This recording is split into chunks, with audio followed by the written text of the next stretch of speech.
Not a lot of artists can blend pop, folk, and country music with unmatched lyricism.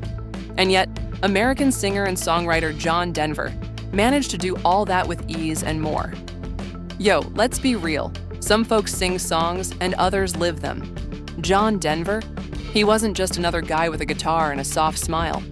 He was a voice of the mountains, of the highways, of the broken hearts and healed souls. His music didn't just play on radios. It wrapped around people like a blanket. Country Roads, Annie's Song, Leaving on a Jet Plane, classics that still hit even decades later. But behind the soft chords and peaceful lyrics, there's a story most folks don't know. And today, we go deeper, way deeper. It starts with Annie Denver, his first love, his muse, the woman behind the song that made the world stop and feel something real. Yeah, Annie's Song wasn't just a love ballad. It was a peace offering, a moment of calm after one of their many storms.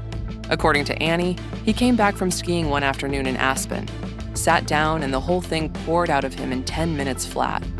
It was personal, private, pure. She still tears up when she hears it today. But their story wasn't some fairy tale wrapped in harmony. It was wild. It was quick.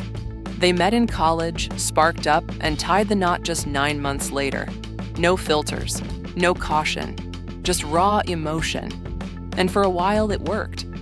They built a home in Colorado, adopted 2 beautiful kids, Zach and Anna Kate, and tried to make their own kind of paradise. But fame? It don't play fair. John was blowing up, selling out shows, making albums. But with every tour bus mile, he drifted a little farther from Annie. She once said she lost herself in his shadow, that his stardom swallowed who she was. Meanwhile, John admitted he got locked into the work, into being John Denver, and forgot how to just be with her. They split in '82, peacefully but permanently. And even though he moved on, remarried, had another child, something about Annie never left him. She stayed in that song. And she stayed strong too, raising their kids, living in Colorado, keeping his name alive without ever needing the spotlight. Now, let's talk John, the man, not the myth. Born Henry John Deutschendorf Jr. Yeah, say that 5 times fast. He grew up moving around with a military dad, strict and distant. Music became his escape. Grandma gave him a guitar when he was 11, and boom, the spark was lit. He started playing anywhere that would have him. College bars, folk joints, street corners. Changed his name to John Denver, repping the mountains he loved so much, and went all in on music. When Leaving on a Jet Plane hit, he didn't sit back. He hustled harder. Promoted himself, knocked on radio doors, gave away shows just to be heard. By the 70s, John Denver wasn't just a name. He was the name. Rocky Mountain High, Sunshine on My Shoulders, Thank God I'm a Country Boy. Dude had hits on hits. TV specials, award shows, sold-out tours. But even with all the success, there was always this quiet sadness underneath. He loved the earth. Nature was his peace.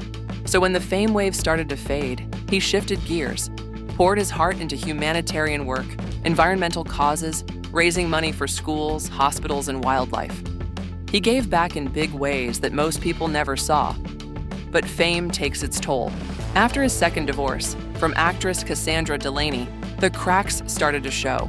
Run-ins with the law, DUI charges, a struggle with alcohol that clashed hard with the clean image he'd built. He even lost his license to fly, something he loved deeply, and that's the part that still hurts. October 12th, 1997. John's flying a small plane off the California coast. Something goes wrong, real wrong. Fuel valves in a messed up spot, he couldn't reach it. Poor design, bad visibility, not enough fuel. Moments later, the plane goes down into the water.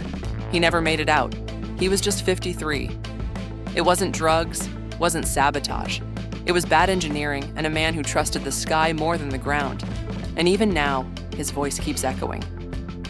Just this year, Take Me Home. Country Roads charted again after showing up in a Super Bowl commercial. A tribute's dropping this summer. The man may be gone, but his music, still breathing, still healing. John Denver wasn't perfect, but he was real. He loved deep, hurt quiet, and gave the world his whole heart in every single note. And if you've ever heard one of his songs and felt something shift inside you, even just a little, then you know what Annie meant when she said, that song became a prayer,